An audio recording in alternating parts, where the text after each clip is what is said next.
Hey, I'm Amanda from Trifecta Fitness. We're proud to be Clarksville's new Get Fit headquarters. Trifecta Fitness is a state-of-the-art spin and strength training studio. Our spin studio is truly one of a kind in this area, complete with 20 state-of-the-art live fitness bikes and an incredible sound system. Our strength training is done in small groups of 6 or fewer, and all of our strength and spin classes are scalable for every level of experience. Come see us in the heart of Clarksville, just behind MAPCO at the corner of Old Trenton Road and Wilma Rudolph Boulevard. Call us for more info at 931-542-6265 or download our Trifecta Fitness app for a full list of upcoming classes. For every veteran, there is a story about a calling to serve, to fight for the freedoms of the American people. And every story has a struggle, a sacrifice, and invisible wounds. Warrior Watts programs help veterans recover from PTSD and invisible wounds through exercise, nutrition, and connecting with other veteran leaders. It is estimated that 22 veterans die each day by suicide, and another 30 veterans die each day by substance abuse. These are preventable deaths. Warrior Watt is committed to fighting PTSD through fitness, nutrition, and community.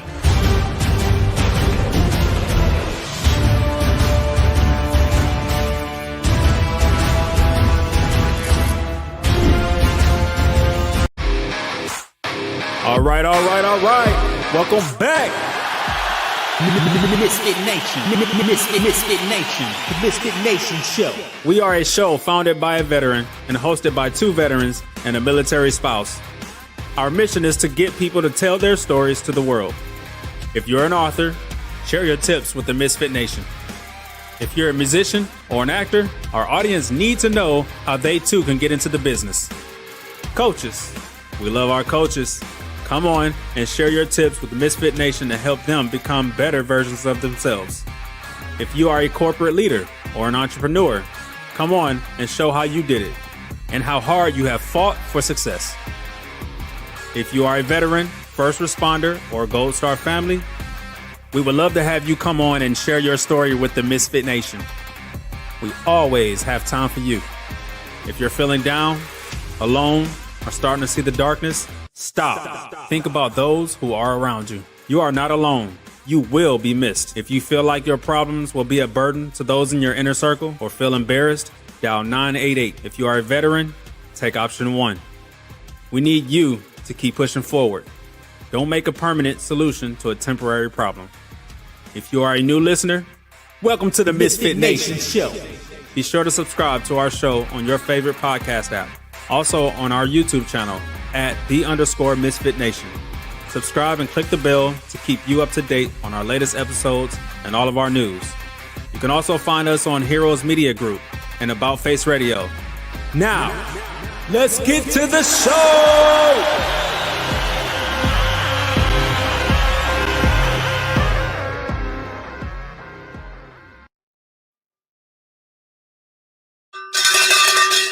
All right. Welcome back to the Misfit Nation show in our Sunday after dinner edition. I know some of you are glued to your TVs watching Kansas City and the Bills duke it out for the AFC Championship. Congratulations to the NFC East Championship winner, the Eagles, today, as they will face the winner of that game. Tonight we have no bad news on the first responder front, so that's a good thing.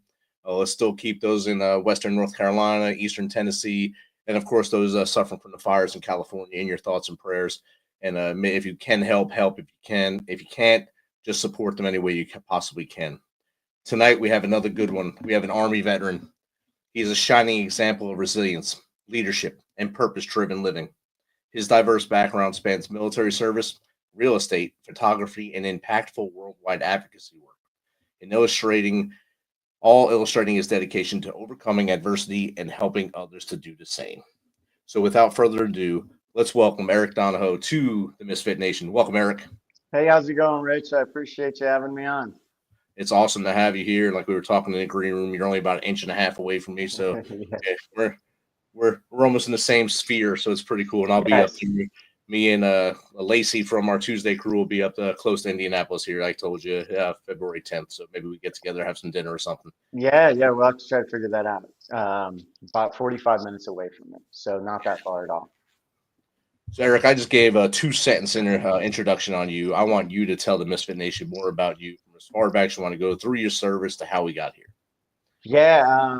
So you know, this is always the hard part for me because I never really am the out front kind of guy. I always have enjoyed being behind the scenes and let other people kind of take the lead on that.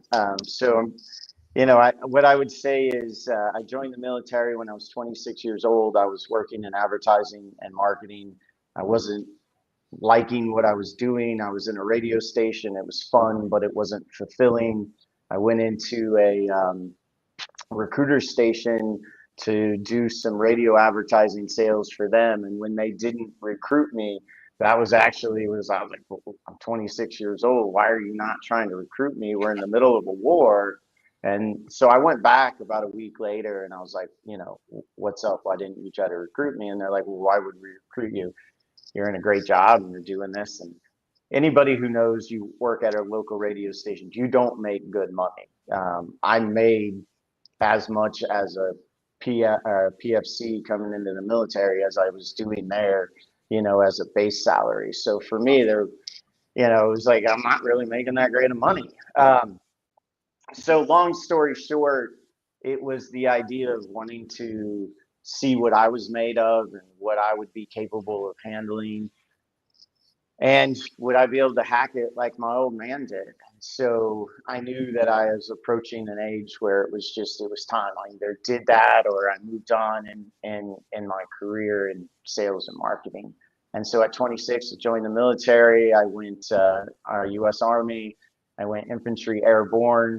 And by the time I graduated from airborne school, I was at 4th Brigade, 25th Infantry Division, which was a brand new brigade that was being stood up in Alaska.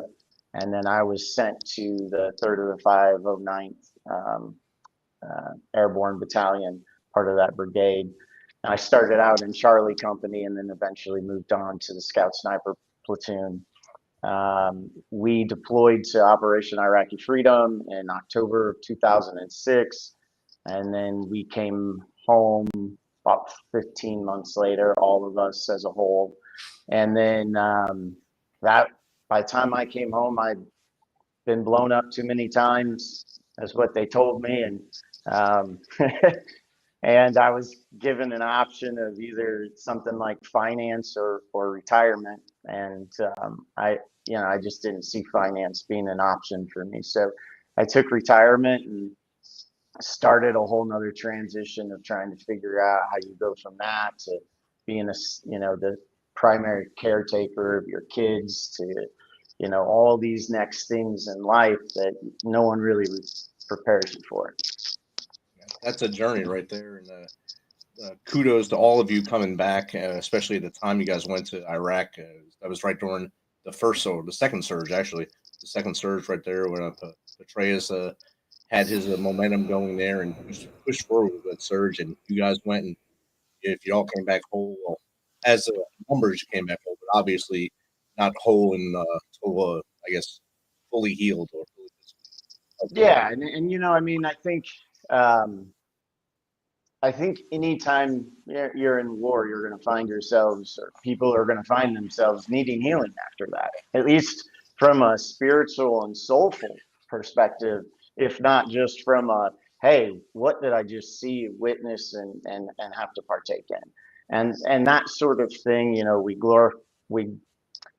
we like to glorify on in Hollywood and on TV, but at the end of the day, there's a real cost for what you actually have to witness and what you have to take part in.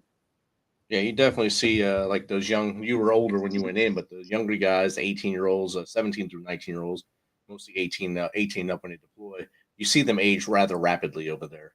And they either grow up or they fall to the wayside. And especially in the infantry, you have to be on it. You have to grow and you have to be alert at all times. So being an 18-year-old in combat is very hard. It's hard on the mind, body, and soul. So you really need that spiritual give back when you come home. And I'm just glad a lot of our brothers and sisters are seeking help now. A lot did not do that back then. Well, I didn't. So I came home and I I'm like any other grunt. I love to complain about the military, but I loved it, right? So it was like you would be like, "Oh, you're going to get out, so you should be happy about this." But I wasn't. But I faked it like I was because that was what you did, right? You didn't let people know, like inside you're terrified because you're like, "I'm good at this. I know what I'm doing here. I like this." And now I got to go start at the bottom somewhere else, and on top of it, carry all this baggage that I just took on, not just military wise, but also civilian wise, and what happens because life carries on while you're at war. So, all of that, I was like, oh my God. And then you get out and, you know, I guess for me, it's like anyone else, I always have seen myself as a sheepdog. So naturally I gravitated being law enforcement or gravitate towards law enforcement and trying to apply for law enforcement, but with traumatic brain injuries, with PTSD for getting out, nobody's hiring you. But in my head, I didn't want to believe that there was anything wrong. And so I was like, if I pretend long enough, I'll get a job. Somebody will hire me.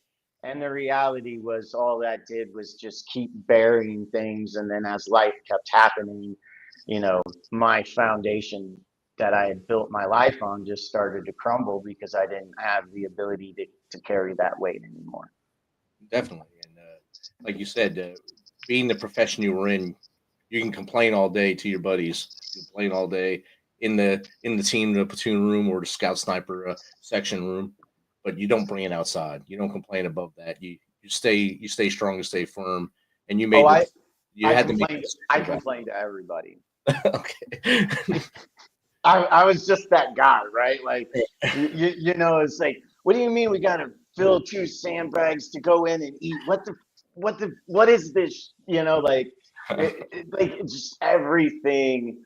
But there's a backstory to that, right? So the backstory to that is when I left to deploy in October, my wife was 7.5 months pregnant. And by the time that I had landed, got on a plane in Fort Richardson, Alaska, and arrived at Camp Buehring, Kuwait, I had a Red Cross message waiting for me when I got off the bus that we had lost our son, David. And so I was right back on the flight. And because of great leadership, was back, in time for the stillbirth with my wife. And then we buried our son at Fort Richardson National Cemetery.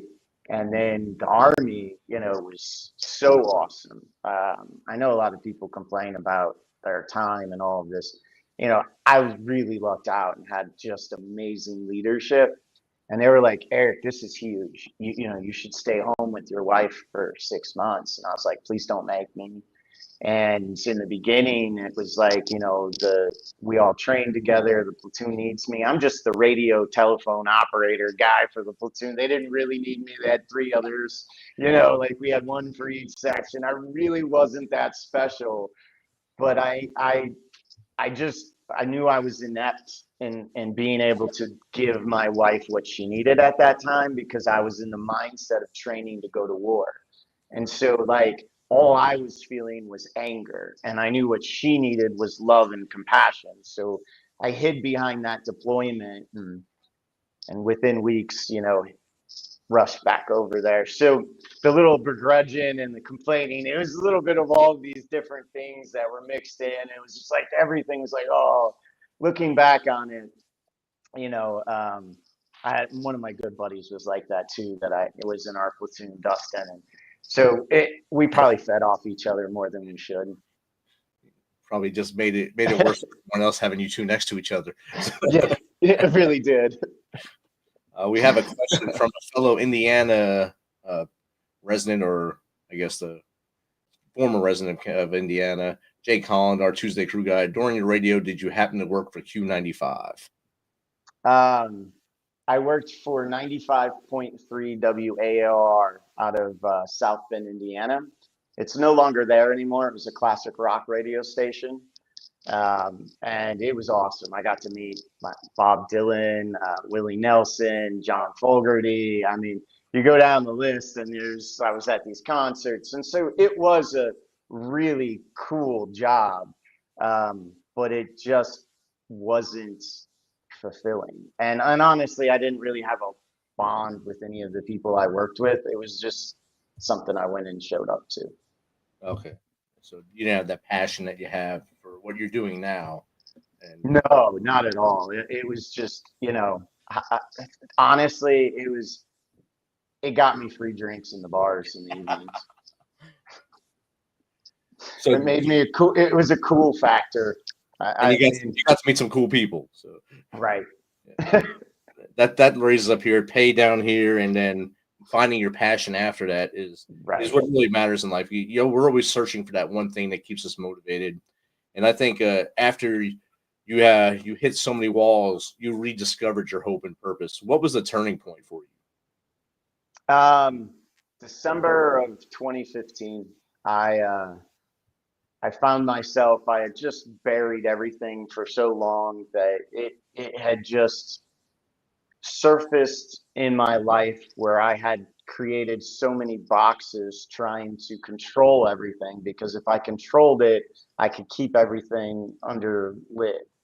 And, when you have a family and you have a wife, that kind of needing to control the scenarios and the situations, it doesn't bring people together. It actually drives people apart. So I had found out that my wife was, contemplating divorce, and she wasn't talking to me about it, which, is serious when they're researching attorneys. And we had just moved back to Indiana. And so, luckily for me at the time,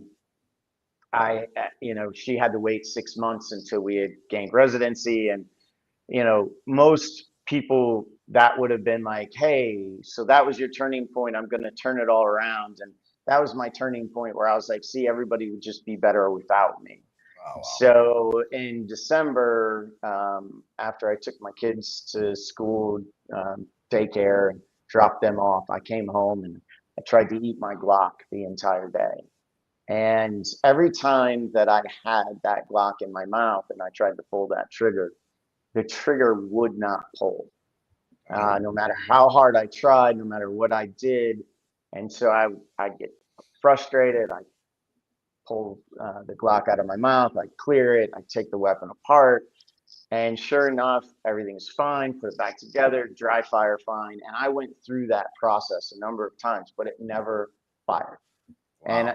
And, and some people will say, well, maybe you just weren't squeezing hard enough. My Glock has a pretty easy trigger squeeze on it. I don't think that was the case. I was pretty committed to leaving this world. And that happened long enough until I glanced over at the stove and realized it was time to pick up my kids. And I realized I had failed at doing that. And I didn't want to fail at picking up my kids. And so I tabled it, and I was like, I'll come back to this another day. I went and picked up my kids. 2 days after that event, I learned my very first platoon sergeant in the Scout Sniper platoon. And the first guy I was with on my very first IED had taken his own life. So literally right at the same time. And I found myself really angry with him. We had a falling out. We hadn't talked in a long time. Part of it was my fault, part of it was his fault. It was all, stupidity, stupid shit. Truthfully, I don't even really remember what it was all about. And so I was mad. I was angry. I'm like, how did you just do this, right? And, I felt like as a friend, I was mad at him. And then the irony that I was about to do that to my friends and my family. And so I was watching Rocky, and he was talking on TBS late that night. I couldn't sleep, and he was talking to his son outside the restaurant that he has. And he looked at his son, and he's like, life, I don't want to butcher it, but I probably will. Life isn't about how hard you can hit. It's about how hard you can get hit and get back up and keep moving forward. And it was in that moment that it was like a light bulb. I'm like, I just, after all these hits that life, was hitting me with, between the loss of my son, the loss of friends in combat, what you see in combat, the coming home, the loss of friends to suicide, the loss of friends to illnesses and cancers and all of these different things. And so long story short, that was the turning point. I was like, obviously I've made it through every single incident that should have killed me. And so I'm here for some purpose. I should try to figure out what that purpose is. I always have this to fall back to. Like, this isn't going anywhere. And so that really started my journey, of which has just changed my life from that point. I called my best friend that night, who I knew would be up in Alaska because of the time difference. He answered the phone. I just was brutally honest. I didn't even say hi. I just said, Brent, I tried to eat my Glock 2 days ago. I don't want to die. And the next thing I know, he didn't know what to say at first. And then all of a sudden we both just let it out, and he helped me figure out a path forward. And that night was really the precipice for where I'm at today. Wow. And it seems like you're I think the 6th or 7th veteran I've had on the show that a divine intervention happened, and something other than you caused you not to take you out. And that it's amazing that all of your stories kind of mirror. And you're the second one with a gun that malfunctioned, a dude that takes care of his weapon 100%, just like you do with your Glock, and you have the trigger squeeze down, probably down to a pound of pressure, 1.5 pounds of pressure or whatever. And it didn't work. And it didn't work for a reason, because you're meant to do better. You're meant to do things for others and have that purpose and passion. So after you hit that wall, after you started an uphill climb now, what is your passion now?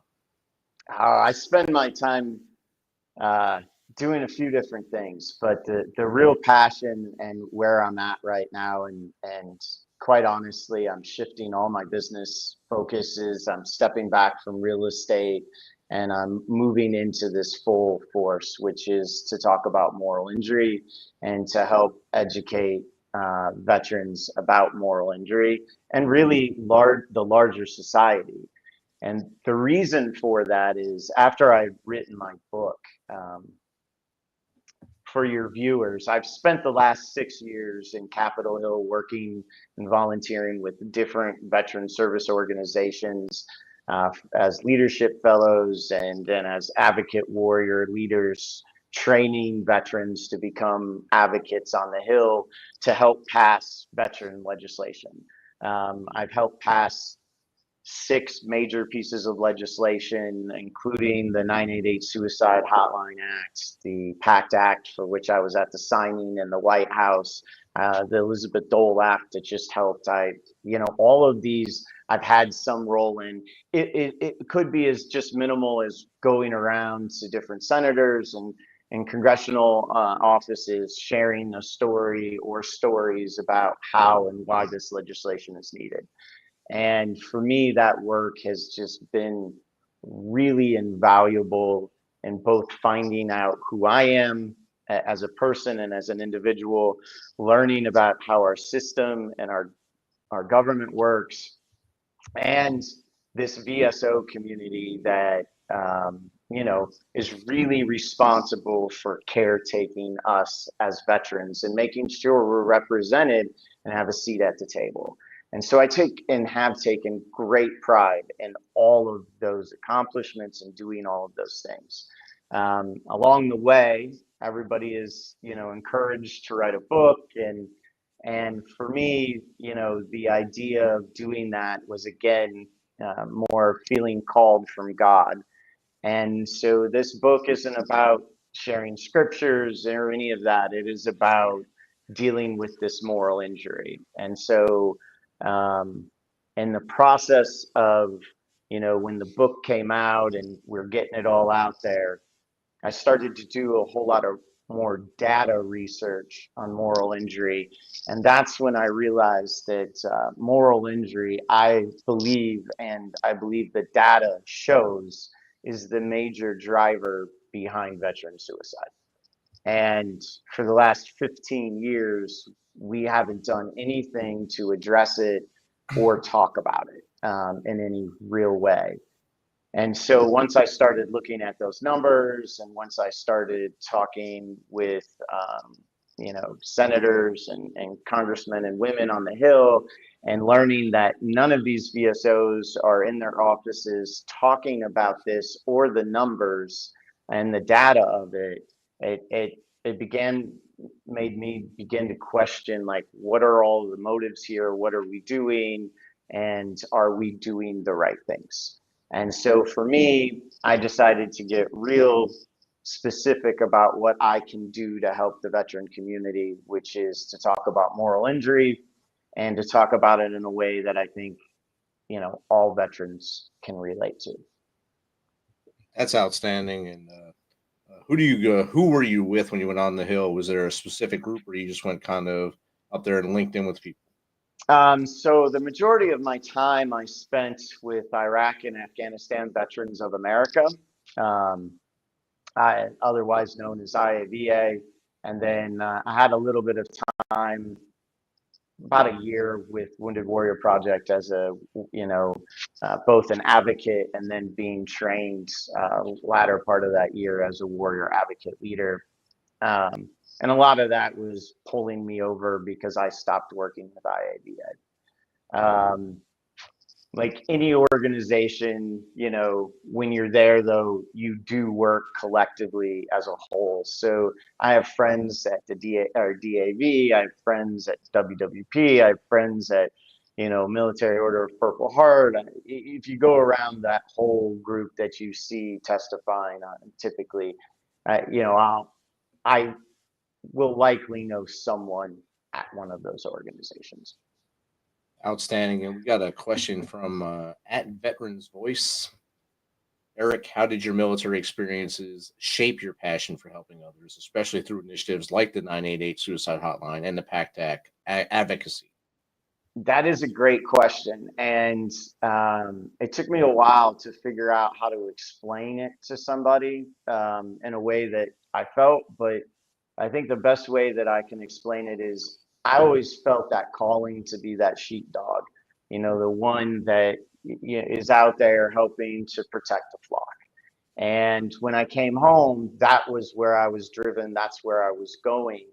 And for the longest time, my headset was that you can't be a sheepdog unless you're carrying a gun and a badge or, some sort of authority behind it. And the reality is there's lots of ways to still be a sheepdog without having to carry a gun or a badge.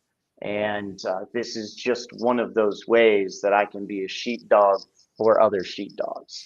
And, that to me is an honor from that standpoint. So what my military service taught me was the one thing that filled my bucket as a person was knowing that I was doing something for the greater good, serving something larger than myself. And so when I got started that journey all those years ago to this point, what I knew was that I needed to make sure I was doing things that would be filling that bucket up. Definitely good answer. And when you're up there on the Hill, and we all seen the pictures of the PACT Act as it was signed. There's so many other groups. There were so many groups up there that were up there at that time for the historic day when it was finally signed. And that's not just for you when you deployed. It's for thousands and thousands, probably millions of veterans who went through before. Rosie and Leroy of Burn Pits 360. I mean, the amount of work that those two alone did. And then when you look at Danielle and Danielle Robinson and their daughter, and what a trooper she was. I mean, because she would, I don't want to get choked up about this, but I mean, to see his little girl go around and ask, people to do the right thing, which should have been the right thing in the first place. It's just heartbreaking. it didn't really, it shouldn't have had to even need to be done in that way. But there's all varying different degrees to all kinds of different things. And so, most recently, I think we find ourselves in an era where we have to even start looking and holding accountable these VSOs that I'm talking about in DC. And here's what I mean by that. Most people aren't aware of this, but on Veterans Day, 10 of these organizations took $1 million each from TikTok for an initiative called Veterans Voices to move veterans to TikTok's platform. And the problem that I have with this is I don't have a problem with veterans want to go on TikTok on their own individually. That, go on TikTok. I don't care. What I have a problem with is that none of these organizations, all of these organizations represent and help write legislation on Capitol Hill for veterans. So having donations coming from our number one adversary already strike me as odd. But then when you look at the fact that none of these organizations employ anyone smart enough to know if these apps that they're using are feeding back information to CCP on our veterans, in itself is just shameful. And almost every single one of these organizations, intentionally tried to keep this donation quiet as long as they could, because they knew the backlash from veterans, especially older veterans like ourselves, that are astute and read things like national security briefings and things along the line that explain what it is they're going to do. And just so viewers, what I'm about to say is going to sound like a conspiracy theory, but hear me out for a second. So you collect data. Like, for example, one of the organizations was IAVA, another was Wounded Warrior Project. Wounded Warrior Project is in case management. Every time you talk to a representative from Wounded Warrior Project, they are annotating everything about that conversation in the computer. And then, you get off the phone, and every single time. So every single person who is a member of Wounded Warrior Project has a file on them of everything that they've done and interacted with, which means that if CCP gets that data. Jake Holland. All right, we got a caller on the To line. accept, Eric. press 1. To send a voicemail, press 2. Jake, can you hear us? Jake, you with us? Jake.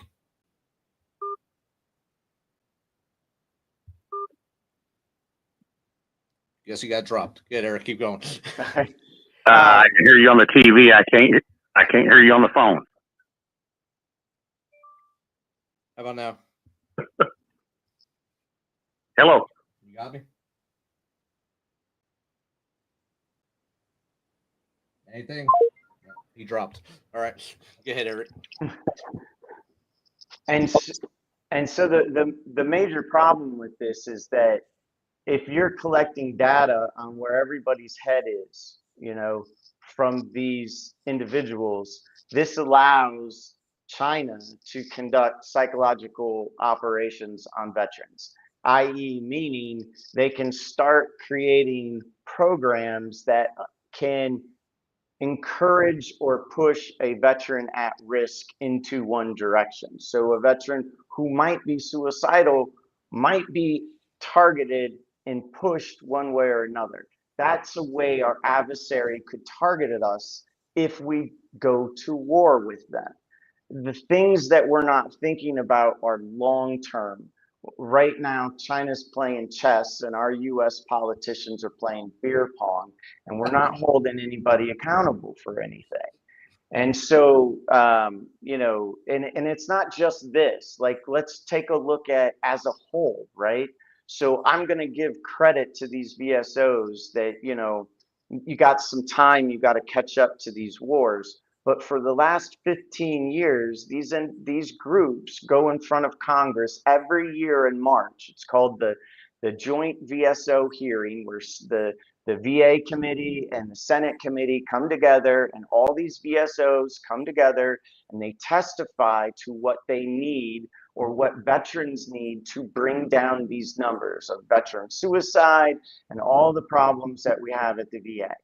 And just being, you know, clear-eyed, not being a jerk here, for 15 years, they've come in front of these organizations, and for 15 years, every administration has given these guys everything they've asked for. And the VA budget has doubled and just continues to grow, but yet my friends are still killing themselves. Yes, 100%. My friends are still dying because nobody says, oh, well, yeah, you're only 46, but you should be getting your prostate checked because of what you were exposed to in Iraq. And you don't need to go into the VA public health system to do that. That's called administration. You have their emails. You can push this out to them. This kind of information that we're not getting into veterans' hands because of one reason or another, and I have my theory on that too. But so the passion right now for me is, you know, number one, talking about moral injury, and that's the biggest driver for me, mainly because I'm just tired of seeing leaders of my generation feel like there's no hope for them to get better when there actually is. And so real quick, for those who are out there, because I know we're running short on time, if you've been in PTSD for years, PTSD therapy for years, and you've been putting in the work, legitimately putting in the work, and things are not getting better, you may be dealing with the wrong injury, and you may want to start looking at and doing some research on moral injury, which moral injury is a spiritual injury to the core of who you are. It manifests in all the same ways that PTSD does. They usually and can run concurrent, which means if you're treating, and here's the kicker, the treatment for PTSD will not help make the treatment or the injury for moral injury get better. Sorry, it's a little late tonight. I'm a little tired, but the point of where I'm getting at is if you're in that and you're doing that treatment and you're not getting better, it's because those tools aren't going to help you get better with moral injury. What helps you get better with moral injury is finding your faith in something. Doesn't have to be in what I have faith in. And like I tell some of my friends, it can just in the beginning be a faith in a piece of property that you can go out to, have peace, and fish at. And maybe that's all that your faith is buttoned up in the beginning, but it's the start of something. For me, I put my faith in my wife, and that allowed the rest of what, you know, God put in me a long time ago to help cultivate over the years. So, you know, moral injury is important, but it's also important to call out what's happening on the Hill, which is a whole lot of money is being pushed in different directions that are not actually helping veterans. Definitely. I think that answers kind of what Jake was asking when he tried to call in and ask. He said, do you think politicians are actually trying to help or just paying lip service to get votes for veterans? And I think you just answered. I think politicians are genuinely wanting to help. I think that you have groups on both sides that some will say it's an open check and they're like, whatever you need. And others are like, hey, you know, we got to be fiscally responsible for this. But I haven't run into anyone who's like, no, I don't want to help. I think the problem is like, you know, when we look at groups, for example, SVA, Student Veterans of America, they're consistently and always in there advocating for the post 9/11 GI Bill. Each session, there's a bill that comes up every session that would allow veterans who are more entrepreneurial and have a skill set in something else. So let's say you're a carpenter coming out as a CB and you want to start your own construction business up, right? The biggest challenge you're going to have as a veteran is capital. So instead of using your GI Bill to go to school to get a degree for what you don't want to do, you're going to attend a small business administration boot camp. You're going to create a plan. You're going to get your licenses, and then you're going to use that small, the GI Bill for a one-time grant that allow you to start your business. And then on top of it, you get your monthly allowance for 1 year, which gives you the time to, ramp up the business and make money. Every year, that bill gets killed by the Student Veterans Administration or Student Veterans of America and the VFW. And so, last year when I got done listening to their testimony and hearing all of this, and then knowing that this bill got brought up, and I'm a veteran entrepreneur who's really that's my secondary focus, is helping veteran entrepreneurs. Why do you keep killing that? And so I dug into the numbers on this. $10.1 billion. Why? That's how much money went to the post 9/11 GI Bill in 2023. I'm going to be conservative here. It's actually less than this. 10% of that, we'll say, went to the actual veterans. The rest of that went to colleges and universities. It's insanity right there. And now here's the funny thing. Look at who the biggest donors are to the SVA and VFW. There he is. Yeah. It all matches up. Yeah. So, obviously. And I think what you're bringing to light, hopefully other people do their own research and understand this. Those nonprofit organizations, NPOs or BSOs, they still got to make money to pay their people. And everything they do is that bottom line. They may say they're nonprofit, but they have to make money to pay the people that they're doing. And that's where a lot of this gets lost in the clouds. And they all have an agenda.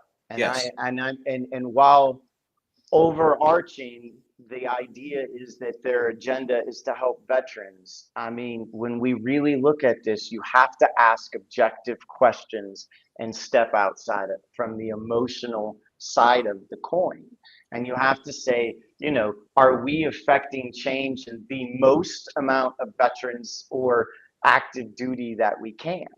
And the reality is, when we get into the numbers, we push a lot of money towards more of the smaller groups within the organization or within the veteran world than we do towards the majority, which is why we see such, why we don't see any decline in the suicide numbers.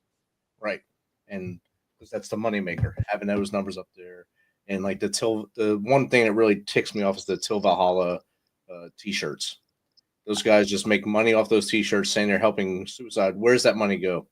Right. Well, and then that's what we have to ask all the way around. And so, and it's from the t-shirt makers to the nonprofits who are out there providing first line treatments, right, to the VSOs that are helping craft the legislation. There is zero accountability, and there are over 48,000. I'll go. I heard that number the other day. I'm going to go with the one I know for sure that I can source. Just 40. There are over 45,000 plus veteran nonprofits in America.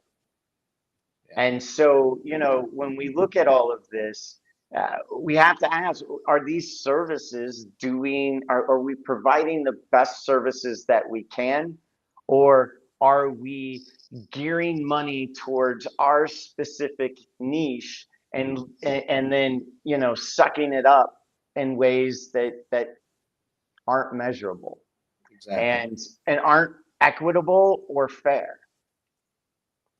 Right. We have two more questions from listeners in the chat right now. First off, all your listeners on Twitter right now, thanks for jumping in from Eric's page. That's awesome that you guys are on here with us. If you want to jump on and become part of the Misfit Nation, go to our YouTube. youtube.com/@the_MisFitNation. We'll grab you with open arms, and we have a lot of guests like Eric that are passionate and have a purpose in life. So thanks for joining us tonight. Eric, this one's from Moral Healing Now. How has your experience with moral injuries influenced your advocacy and your message to veterans about finding healing and purpose? Wow, that's a lot to unpack. So I'm going to try to do it as efficiently as I can. Okay. The moral injuries that we all deal with, and it can be any traumatic situation that anyone faces. It doesn't have to be just veterans, but those moral injuries, like any challenges, I believe happen to bring us closer to God and our purpose. And that's how we choose to see them. And so when I started looking at life from that lens, rather than like, why is this happening to me? I'm a good person. And I shifted that to looking at this and saying, okay, what am I supposed to learn from this? What faith am I supposed to have in this scenario that you're going to take care of me and this situation? And how do I continue to serve those around me? Because what I've learned is when you have storms that affect you, one of the best ways to deal with all of that negative energy is to use it to serve someone else. And so when we put all that negative energy into something good, it changes how we see that scenario. So the moral injury and the healing from moral injury has allowed me to have a lot more patience. It has allowed me to, remain a little bit more calm when I'm looking at somebody who's, I can tell, lying and, by the numbers, talking to my face and saying, we're here to help veterans. And I believe they are, but we get caught up in an agenda sometimes that we fail to think that we got to step out of, right? And I'll put it this way. We live in a really peculiar time frame from a world standpoint. Yeah. And quite honestly, not to be an alarmist, but we could be one decision away from a world war. And when we find ourselves in that time, right, we have to look at and start asking all of ourselves this collective question. Who are we, or what are we going to put our faith in? And right now, we aren't putting our faith in government. We're not putting our faith in country. We're not putting our faith in each other. And we're not putting our faith, in large in part, in any spiritual sense. And so as a core being that is made up from a spiritual sense, there's a lot of fact-based research that goes into that. If you don't have those things in your life, you're just going to be circling around and angry. And so healing from this has allowed me to see it from the advocacy standpoint, that I can say, hey, look, I get that you're upset. I get that you're angry. And I get that you have some things you need to work out. But who you need to work them out with is not with me. Who you're angry at is not with me. You're angry at situations that you have no control over, nor can you change at this point in time, because they're in the past. So if you try to want to make amends for this, you have to look to something beyond yourself and higher than yourself. Otherwise, you're never going to be able to solve that. And that's what took me to God. And in doing that, my whole life has changed. I'm not going to say I don't have anxiety. I'm not going to say I'm a perfect follower. I don't, and I'm not. I still trip over my feet all the time in this. I'm still learning in this.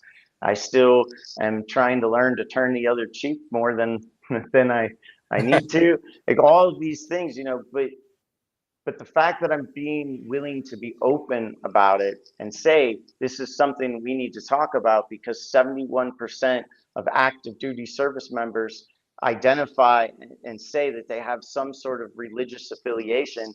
And according to the Freedom Institute, that moves to over 90% in the veteran community.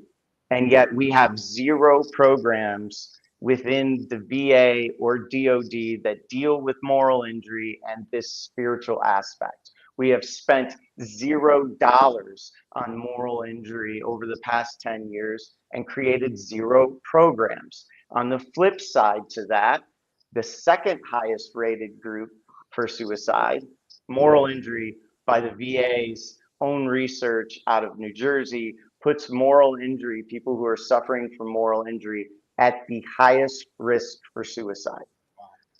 So I have a page that's all sourced in this. I can send it to you if you want to put it out on your page. But the next group underneath that only makes up 6.1% of the active duty force.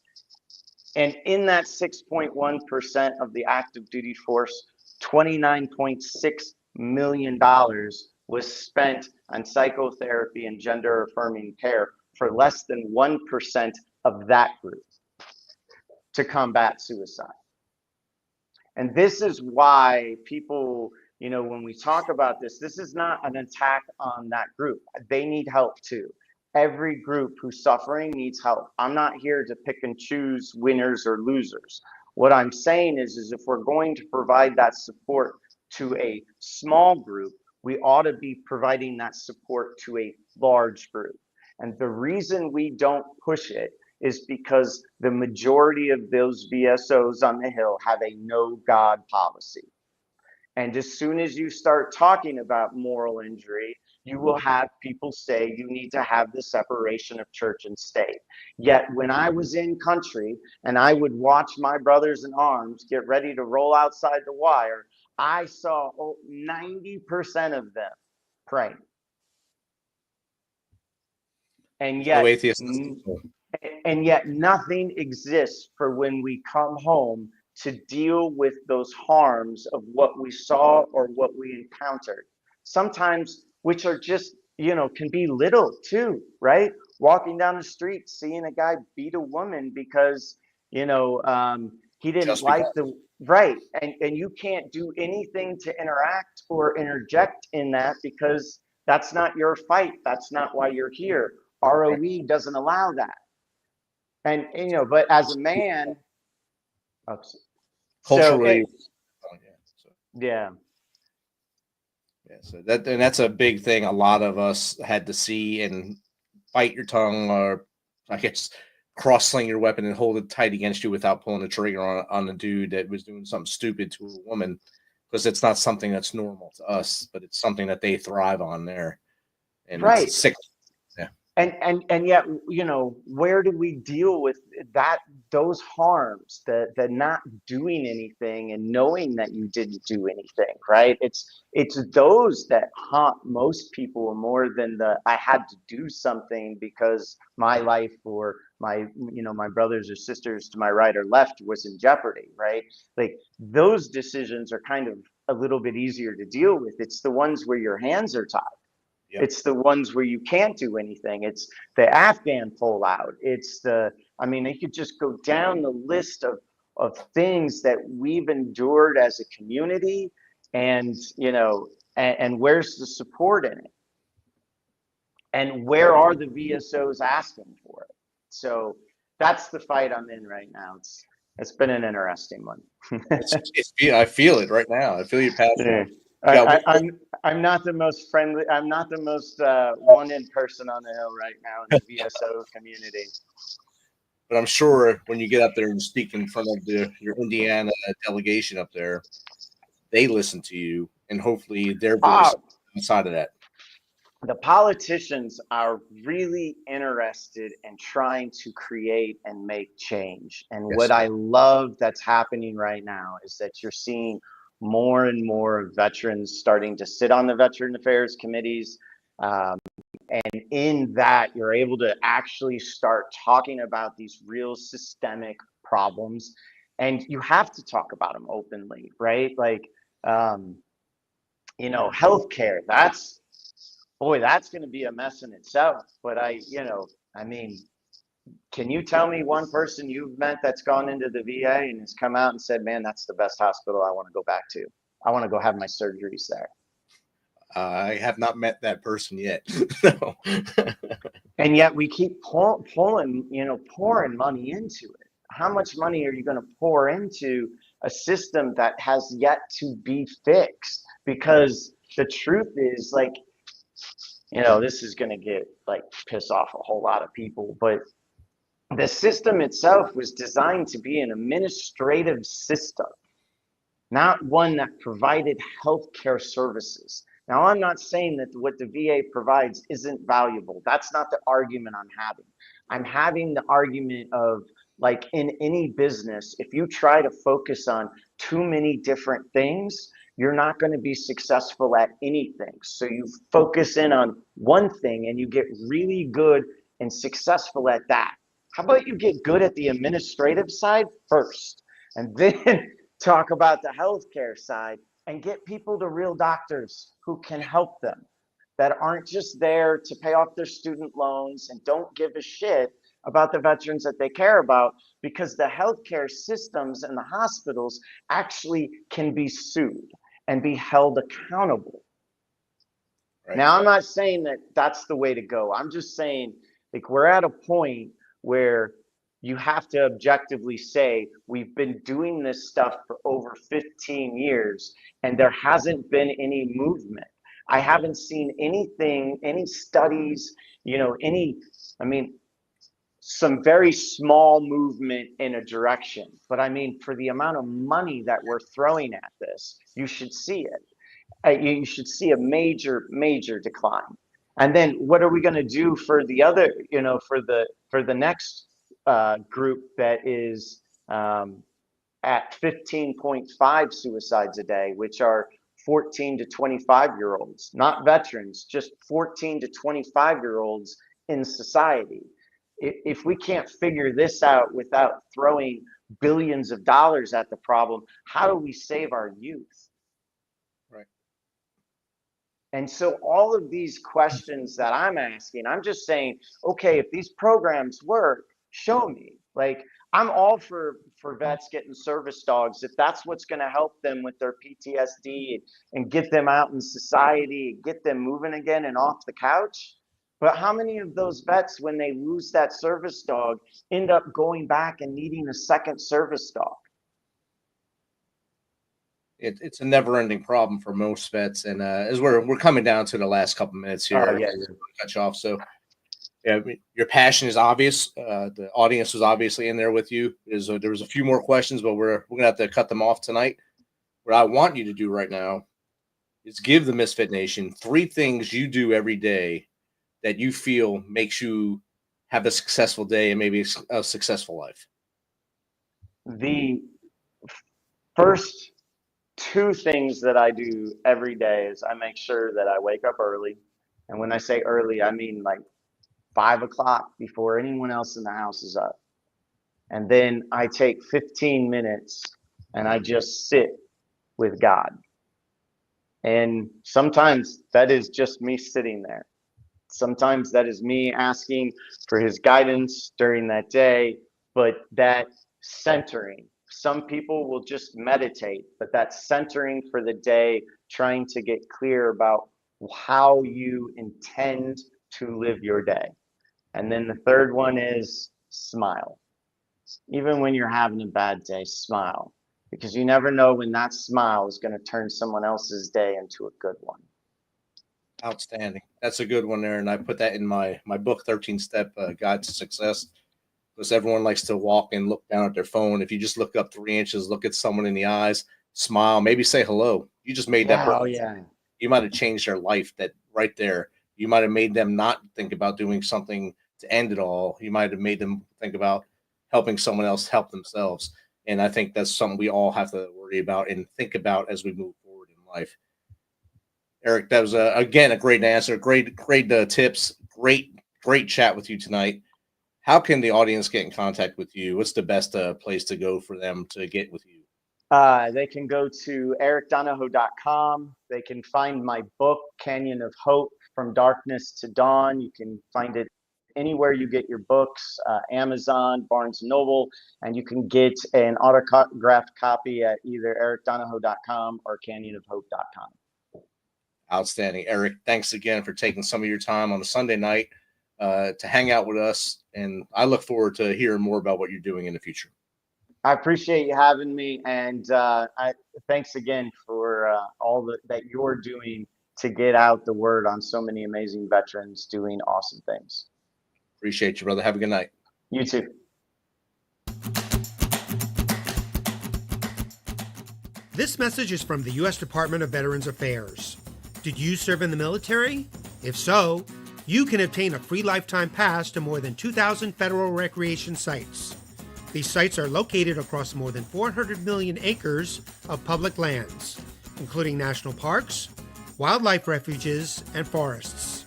The lands host activities to fit any lifestyle: hiking, biking, fishing, camping, and much more. Gold Star families are also eligible for these free lifetime passes. Plus, they cover entrance fees for a driver and all passengers in a car, or up to 3 additional adults at sites that charge per person. Obtaining one is easy. Just go to the National Park Service website, nps.gov, or the National Park Service app.